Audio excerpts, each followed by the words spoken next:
ओम नमो भगवते वासुदेवाय। ओम नमो भगवते वासुदेवाय।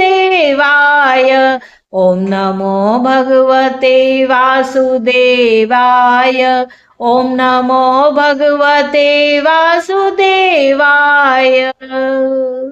श्रीमद् भागवत अमृत कथा प्रथम स्कंध अथ एकादशोऽध्यायः। इस कथा का जो शीर्षक है द्वारिका में श्री कृष्ण का राजोचित स्वागत। सूत जी कहते हैं, श्री कृष्ण ने अपने समृद्ध अनार्त देश में पहुंचकर वहां के लोगों की विरह वेदना बहुत कुछ शांत करते हुए अपना श्रेष्ठ पांजन्या नामक शंख बजाया। भगवान के होठों की लाली से लाल हुआ वह श्वेत वर्ण का शंख बजते समय उनके कर कमलों में ऐसे शोभायमान हुआ जैसे लाल रंग के कमलों पर बैठकर कोई राजहंस उच्च स्वर से मधुर गान कर रहा हो। भगवान के शंख की वह ध्वनि संसार के भय को भयभीत करने वाली है। उसे सुनकर सारी प्रजा अपने स्वामी श्री कृष्ण के दर्शन की लालसा से नगर के बाहर निकल आई।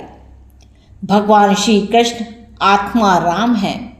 वे अपने आत्म लाभ से ही सदा सर्वदा पूर्ण काम हैं।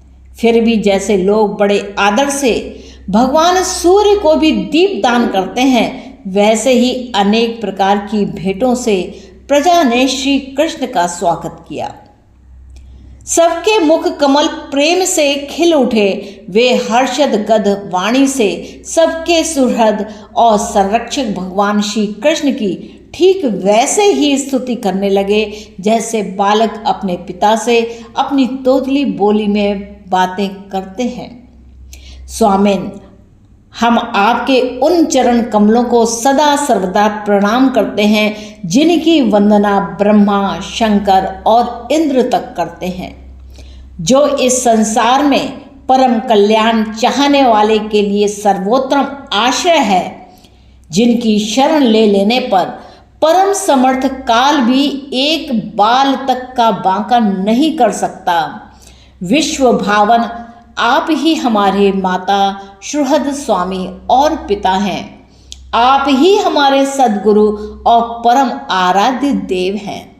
आपके चरणों की सेवा से हम कृतार्थ हो रहे हैं। आप ही हमारा कल्याण करें। आह, हम आपको पाकर सनाथ हो गए, क्योंकि आपके सर्व सौंदर्य सार अनुपम रूप का हम दर्शन करते रहते हैं। कितना सुंदर मुख है, प्रेम पूर्ण मुस्कान से स्निग्ध चितवन। यह दर्शन तो देवताओं के लिए भी दुर्लभ है। कमल नयन श्री कृष्ण जब आप अपने बंधु बांधवों से मिलने के लिए हस्तिनापुर अथवा मथुरा चले जाते हैं, तब आपके बिना हमारा एक एक क्षण कोटि कोटि वर्षों के समान लंबा हो जाता है। आपके बिना हमारी दशा वैसी ही हो जाती है जैसे सूर्य के बिना आंखों की। भक्त वत्सल भगवान श्री कृष्ण प्रजा के मुख से ऐसे वचन सुनते हुए और अपनी कृपामयी दृष्टि से उन पर अनुग्रह की वृष्टि करते हुए द्वारका में प्रविष्ट हुए। जैसे नाग अपनी नगरी भोगवती पातालपुरी की रक्षा करते हैं, वैसे ही भगवान की वह द्वारकापुरी भी मधुर भोज, दशार, अहर, कुकुर, अंधक और वृष्णवंशी यादवों से, जिनके पराक्रम की तुलना और किसी से भी नहीं की जा सकती, वह सुरक्षित थी। वह पुरी समस्त ऋतुओं के संपूर्ण वैभव से संपन्न एवं पवित्र वृक्षों एवं लताओं के कुंजों से युक्त थी। स्थान स्थान पर फलों से पूर्ण उद्यान, पुष्प वाटिकाएं एवं क्रीड़ावन थे। बीच बीच में कमलयुक्त सरोवर नगर की शोभा बढ़ा रहे थे। नगर के फाटकों, महल के दरवाजों और सड़कों पर भगवान के स्वागतार्थ वंदनवारें लगाई गई थीं। चारों ओर चित्र विचित्र ध्वजा पताकाएं फहरा रही थीं, जिनसे उन स्थानों पर धाम का कोई प्रभाव नहीं पड़ता था। उसके राजमार्ग, अन्य सड़कें, बाजार और चौक झाड़ बुहार का सुगंधित जल से सींच दिए गए थे और भगवान के स्वागत के लिए बरसाए हुए फल फूल अक्षत अंकुर चारों ओर बिखरे हुए थे। घरों के प्रत्येक द्वार पर दही, अक्षत, फल, ईख, जल से भरे हुए कलश, उपहार की वस्तुएं और धूप दीप आदि सजा दिए गए थे। उदार शिरोमणि वसुदेव, अक्रूर उग्रसेन, अद्भुत पराक्रमी बलराम, प्रद्युम्न, चारुदेशन और जाम्बवती नंदन सांब ने जब यह सुना कि हमारे प्रियतम भगवान श्री कृष्ण आ रहे हैं, तब उनके मन में इतना आनंद उमड़ा कि उन लोगों ने अपनी सभी आवश्यक कार्य, सोना, बैठना और भोजन आदि छोड़ दिया। प्रेम के आवेग से उनका हृदय उछलने लगा। वे मंगल शकुन के लिए एक गजराज को आगे करके स्वास्थ्यान पाठ करते हुए और मांगलिक सामग्रियों से सुसज्जित ब्राह्मणों को साथ लेकर चले। शंख और तुरही आदि बाजे बजने लगे, वेद ध्वनि होने लगी। वे सब हर्षित होकर रथों पर सवार हुए और बड़ी आदर बुद्धि से भगवान की आगवानी करने लगे। साथ ही भगवान श्री कृष्ण के दर्शन के लिए उत्सुक सैकड़ों श्रेष्ठ वारंगनाएं, जिनके मुख पर कपोलों पर चमचमाते हुए कुंडलों की कांति पड़ने से बड़े सुंदर दिखते थे, पालकियों पर चढ़कर भगवान की अगवानी के लिए वह चल दी। बहुत से नट, नाचने वाले, गाने वाले, विरत बखानने वाले, सूत, मागध और वंदीजन भगवान श्री कृष्ण के अद्भुत चरित्रों का गायन करते हुए चले। भगवान श्री कृष्ण ने बंधु बांधवों, नागरिकों और सेवकों से उनकी योग्यता के अनुसार अलग अलग मिलकर सबका सम्मान किया। किसी को सिर झुका करके प्रणाम किया, किसी को वाणी से अभिवादन किया, किसी को हृदय से लगाया, किसी से हाथ मिलाया, किसी की ओर देखकर मुस्कुरा भर दिया और किसी को केवल प्रेम भरी दृष्टि से देख लिया। जिसकी जो इच्छा थी उसे वही वरदान दिया। इस प्रकार चांडाल पर्यंत सबको संतुष्ट करके गुरुजन, सपत्नीक ब्राह्मण और वृद्धों का तथा दूसरे लोगों का भी आशीर्वाद ग्रहण करते एवं वंदीजनों से विरुदावली सुनते हुए सबके साथ भगवान श्री कृष्ण ने नगर में प्रवेश किया।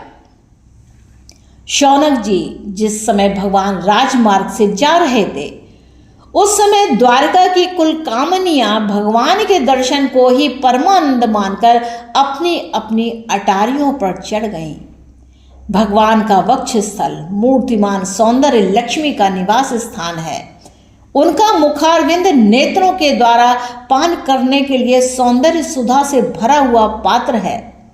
उनकी भुजाएं लोकपालों को भी शक्ति देने वाली है। उनके चरण कमल भक्त परम हंसों के आश्रय हैं। उनके अंग अंग शोभा के धाम हैं। भगवान की इस छवि को द्वारकावासी नित्य निरंतर निहारते रहते हैं, फिर भी उनकी आंखें एक क्षण के लिए भी तृप्त नहीं होती। द्वारका के राजपथ पर भगवान श्री कृष्ण के ऊपर श्वेत वर्ण का छत्र तना हुआ था। श्वेत चमर डुलाए जा रहे थे। चारों ओर से पुष्पों की वर्षा हो रही थी। वे पीतांबर और वनमाला धारण किए हुए थे। इस समय वे ऐसे शोभायमान थे मानो श्याम मेघ एक ही साथ सूर्य, चंद्रमा, इंद्रधनुष और बिजली से शोभायमान हो। भगवान सबसे पहले अपने माता पिता के महल में गए। वहां उन्होंने बड़े आनंद से देवकी आदि माताओं को चरणों पर सिर रख कर के प्रणाम किया और माताओं ने उन्हें अपने हृदय से लगाकर गोद में बैठा लिया।